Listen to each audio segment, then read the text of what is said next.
Hello and welcome to WION Pitstop, your weekly stop for all the news on everything that moves on wheels.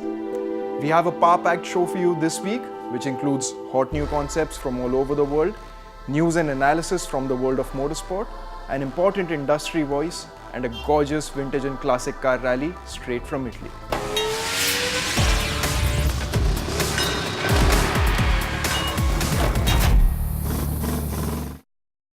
Let's kick things off with all the hottest news from the automotive world in our first segment, Power Bulletin.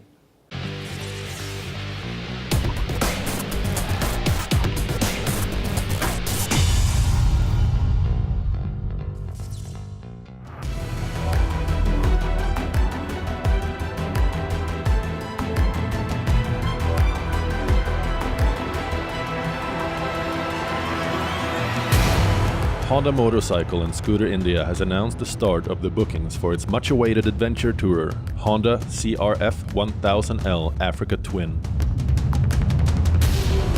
Bookings have been opened for the first 50 customers, and only a few lucky ones will get the chance to attend the outdoor True Adventure Africa Twin launch event.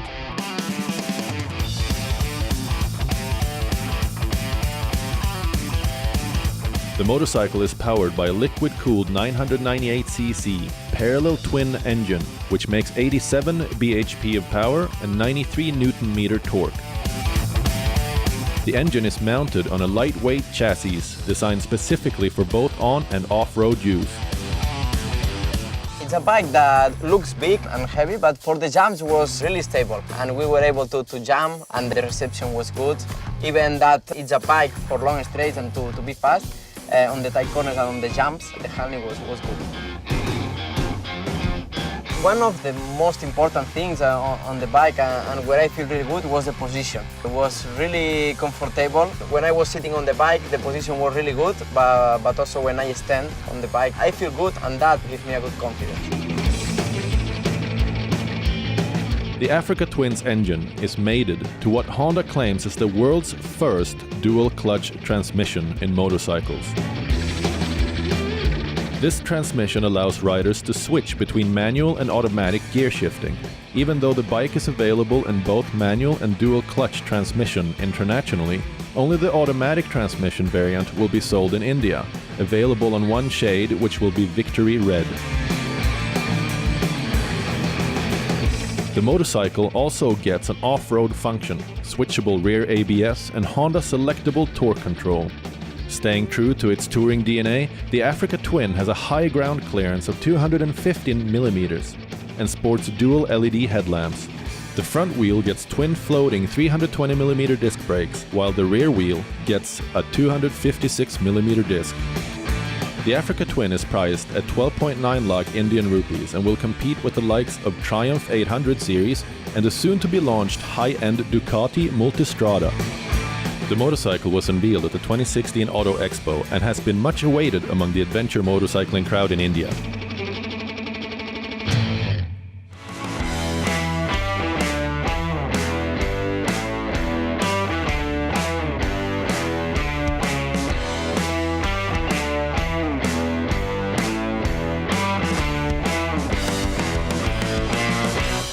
BMW Motorrad showcased the BMW Concept Link at the 2017 Concours d'Elegance Villa d'Este that's currently taking place on the shores of Lake Como in Italy. Inspired by the BMW Motorrad Vision Next 100, the company says the BMW Motorrad Concept Link design study combines digital connectivity with the demands of urban mobility on two wheels. At the heart of the new Concept Link is a compact electric motor that is powered by large flat batteries in the underfloor area of the bike. This not only allows BMW to place the weight low down, it also allowed them to create a distinctive look which is further enhanced by the silver and matte black body. With established conventions which we know from scooters on the one side and from motorbikes on the other side.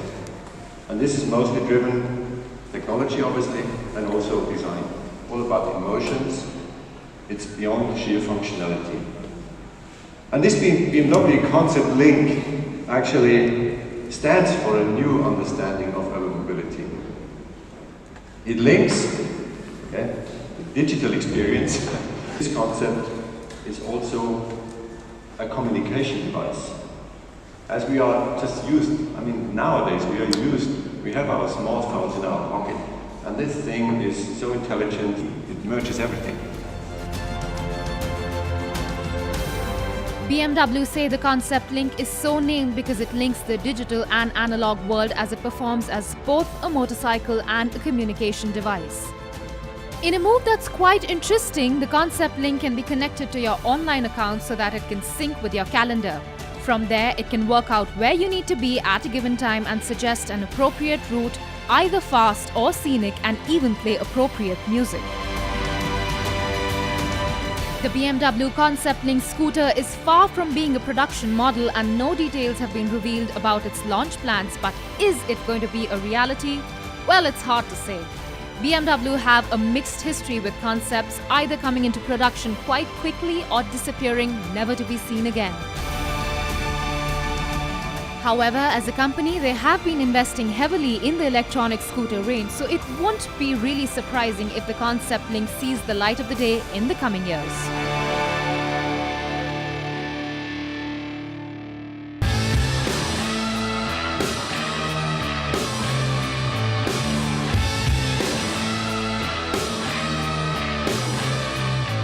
Rolls-Royce. Well, there are only few brands in the world that can boast of the finest levels of craftsmanship to suit the needs and demands of the connoisseurs. The very fact that you don't see many Rolls-Royces is because these specimens are hand-built, making them exclusive to a select few. And now Rolls-Royce have taken their legacy to the next level with their latest offering, the Sweptail.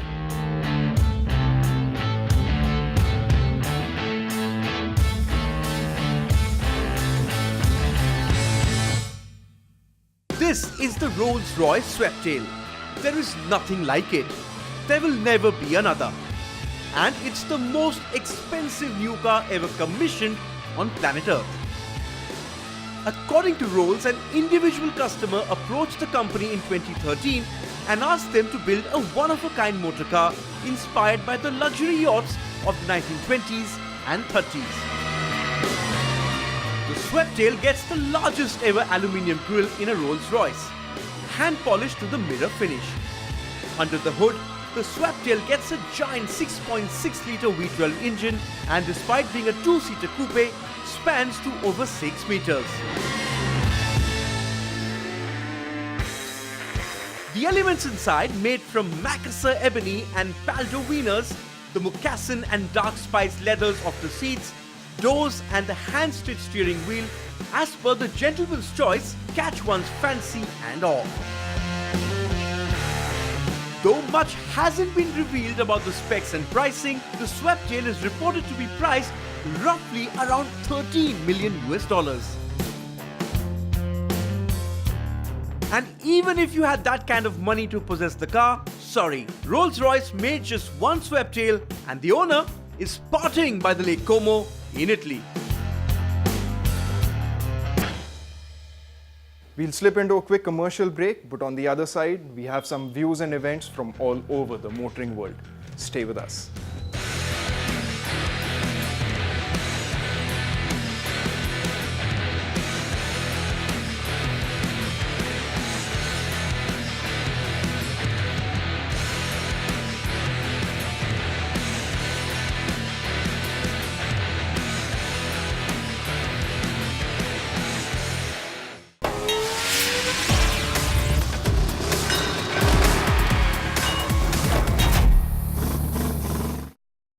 Welcome back to WION Pitstop, your weekly dose on everything from the world of automobiles.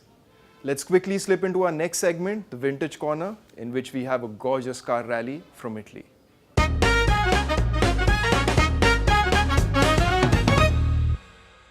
Driving in an 80-year-old competition car for 1,000 miles on the scenic routes along public roads in Italy. Sounds like fun? That's exactly what some of the most elite car collectors all over the world get to do once every year at the Mille Miglia, a snapshot of a simpler, more direct time of motoring. Here's our special segment on the rally, Feast Your Eyes. There was a time in human history when the gap between people, roads, automobiles and racing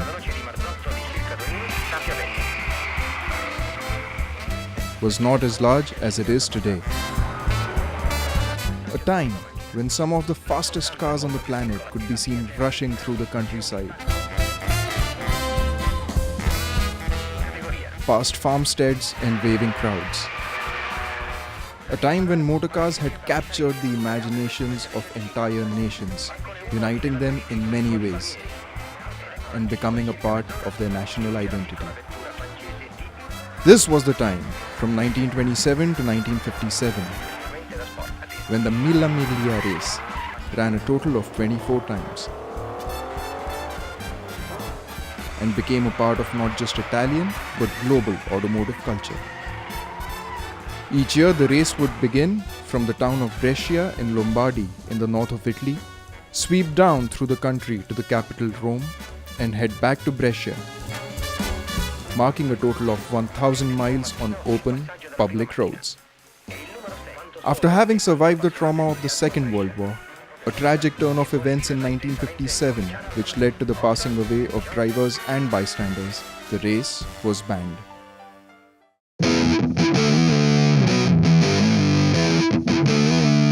The month of May in present day and the same route from Brescia to Rome on Italian highways with 18-wheelers and small countryside towns with Wi-Fi.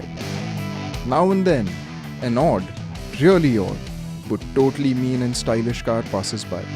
That's because the Mille Miglia is still running in its 90th year in 2017, only as a TSD event and with one major caveat. Only those particular pieces that had been entered into any of the original races can participate. That's right. That means some of the most gorgeous and powerful GT cars ever produced. Experiences now impossible to recreate because of emission laws and the influence of NCAP suddenly materialize in the 21st century on public roads for 4 days.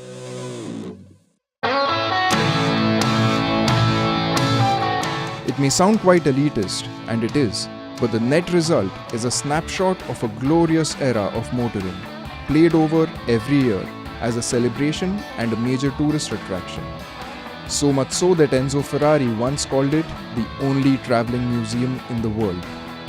Only this time, the crowds wave cell phone cameras, not quaint handkerchiefs.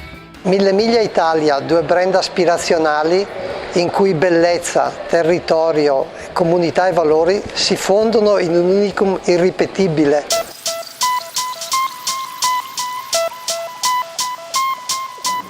It is no mean task to lead cars that are 60 or 80 years old through the rigors of public roads over 1,000 miles.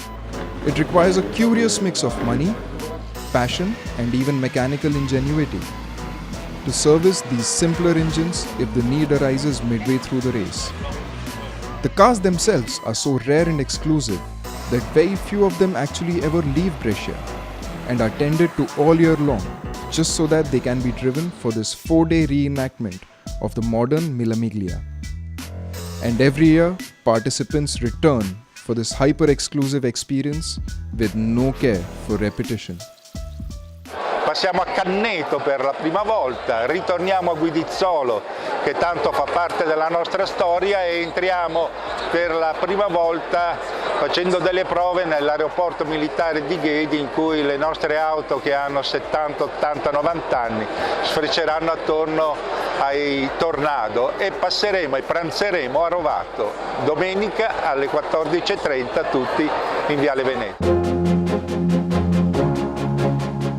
BMW had no less than 6 legendary roadsters at the starting line. While it ran, the Mille Miglia was one of the most important catalysts for development of fast, strong, reliable cars, which borrowed from racing technology and took the form of GT or Grand Touring sports cars later in showrooms. The race also helped the fortunes of manufacturers such as Ferrari, Maserati, Alfa Romeo, Mercedes-Benz, BMW and Porsche, who were responsible for the production of GT machines in their day. Crowds estimated to be in the millions lined up country roads to watch and cheer. And the race always was, through triumph and tragedy, a celebration of the Italian way of life, of which the motor car is an integral part. You know what they say, the more things change, the more they stay the same. And thank God for that.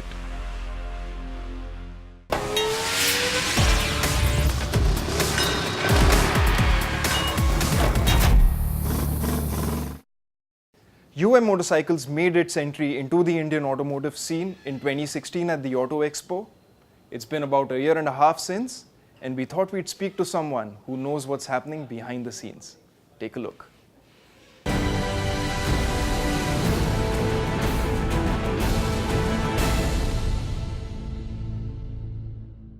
It's always exciting when a new bike maker comes up on the scene, because what it really means for the rider is more opportunities, more products to try out, more opportunities to have fun. We first saw the brand enter India in 2016 at the Auto Expo. It's been a year and a half now, and today we have with us Mr. Rajiv Mishra, CEO, Motorcycles, to guide us through what the brand is about and its future plans. Welcome to the show. Thank you very much. Thank you, Sopan. And as you said rightly, we are new in India, but we're not new to this motorcycling world. We have been there for the last 22 years in the world, and started our journey from Miami in US. After being successful in US and North America and South America and other part of the Latin American part, we traveled to Africa and other Southeast Asian Asia country. But as you know, unless you've been in India, irrespective which part of the world you have been, you are missing something if you are into motorcycle industry. So, if you could tell us something about the Villegas family and the American roots of the brand. Villegas, they have been into automobile since 50s. They were the distributor for Toyota and Nissan brand, and from there the journey started, and they started designing the bikes for big manufacturers across the world. And in 1990, they decided to get into the manufacturing of the motorcycle. The first plant they established was in Colombia in Latin America. And then in Miami, we established our complete R&D center, research center, and design center.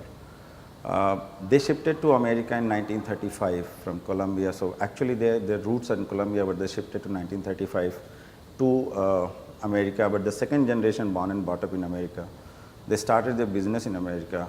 And from there, they got this inspiration to get into cruiser bikes, and that's what has been our DNA. About your manufacturing facility in Uttarakhand, sir, could you tell us a little bit about that? Is it assembly only for now? Are we manufacturing the complete bike there? How is the vendor base figuring out? Yeah, I mean, this was the biggest challenge for us, that to produce a bike in India, and that too also an affordable price. So the only route we had is to start assembly and manufacturing in India. Unless you localize the product, unless you localize the bike, you cannot produce the bike at affordable price. So if you import the component, the prices are going to be, it has to be high because the duties are very high, as you know it. So we started looking for vendors, and we have currently close to 73 vendors in India who are supplying us the product, the component. And they are across the country, and largely in Pune and this part of the NCR. Factory, we had a partnership with Lohi Auto, and that is how we got into joint venture, and the factory is based at Uttarakhand, which is 65-acre facility, one of the biggest facility we have to produce around 100,000 bikes in a year. I see a big focus on cruisers. Both of our models right now, both of our offerings are cruiser motorcycles. What were the market indicators that made you take this decision, okay, that these are the two models that we should enter India with? Yeah, it's been very interesting. When we started market research, and we have been traveling city to city, and we found that not many people are aware about cruiser bike as such. If you ask 10 people that which bike probably would prefer cruiser or sports, 9 out of 10 used to say sports bike. So it was dangerous to get into a cruiser bike. You know, when people are not aware of cruiser bike, and getting into that segment is again a very dangerous proposition with a company perspective if you look at. But at the same time, there was a silver lining that the big brands like Harley, Triumph have come in India, and they have created an awareness about the cruisers. And everybody aspiring to own a big bike, and big bike supposedly to be a cruiser bike. If you talk about a big bike to someone, he's not talking about any sports bike, he's talking about the Harley bike. So aspiration always has been to cruiser. Secondly, in mid segment, when we found there is no cruiser available for a consumer who wants to shell out close to 150,000 rupees or 200,000 rupees. Most of the manufacturers in India are outside Japanese manufacturers for manufacturing only sports bike. Irrespective of the brand, if you look at, everyone is into sports bike. So a sports bike is one area where you have got a lot of entry barrier, and so a lot of competitors are there. But if you look at the cruiser bikes, there are hardly anybody.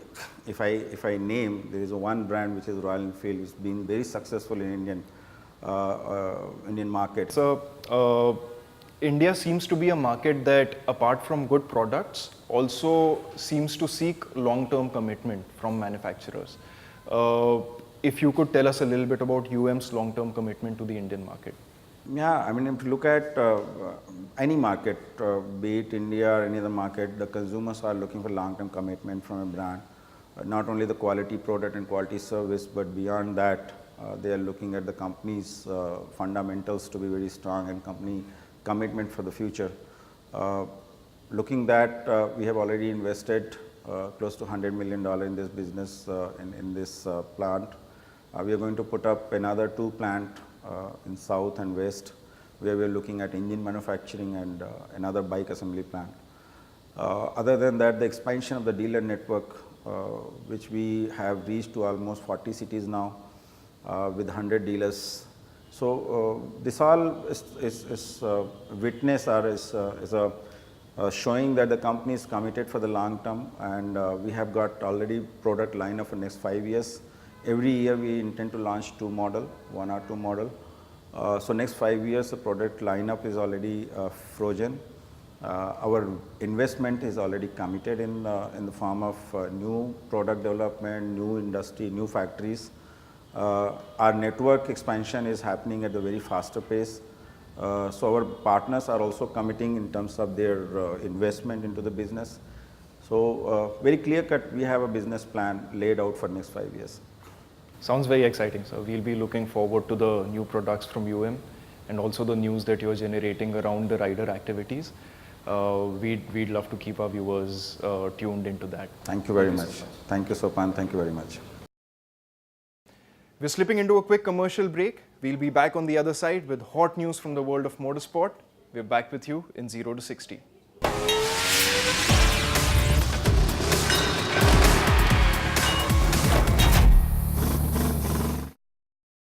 Welcome back to WION Pitstop, your window into the world of automobiles. Let's move on to our next segment on motorsport, Final Lap.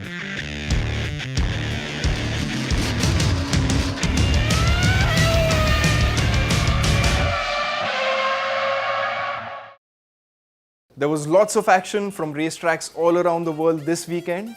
We had the Indy 500 race, a phenomenal Formula 1 Grand Prix from Monaco, and a blazing race from the World Superbike Series at Donington Park. Here's the lowdown.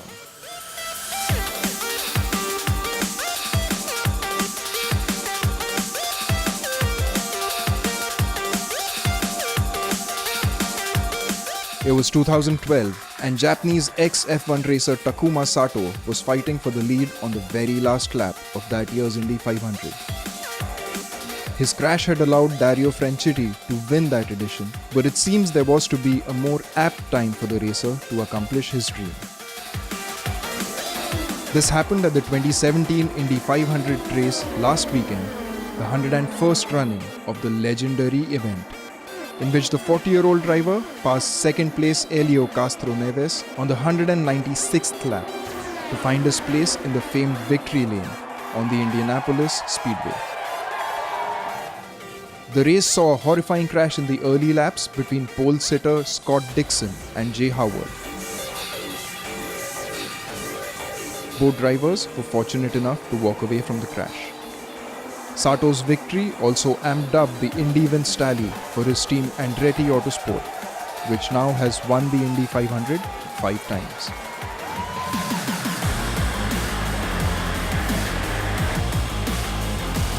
The 2017 Kawasaki domination of the WSB series continued at Donington Park in the British leg of the championship, while Tom Sykes walked into the history books with his 9th consecutive win at the famed Donington Park circuit in Race 1.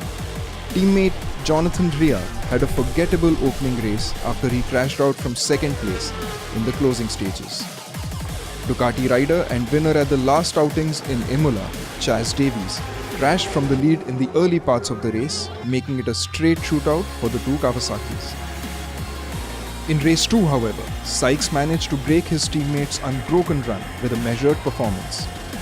The defending World SBK champion had rushed into the lead from 10th place by lap 2 and then went on to build an almost unassailable lead. The win was also a landmark for Kawasaki, which now has 100 WSB wins under its belt.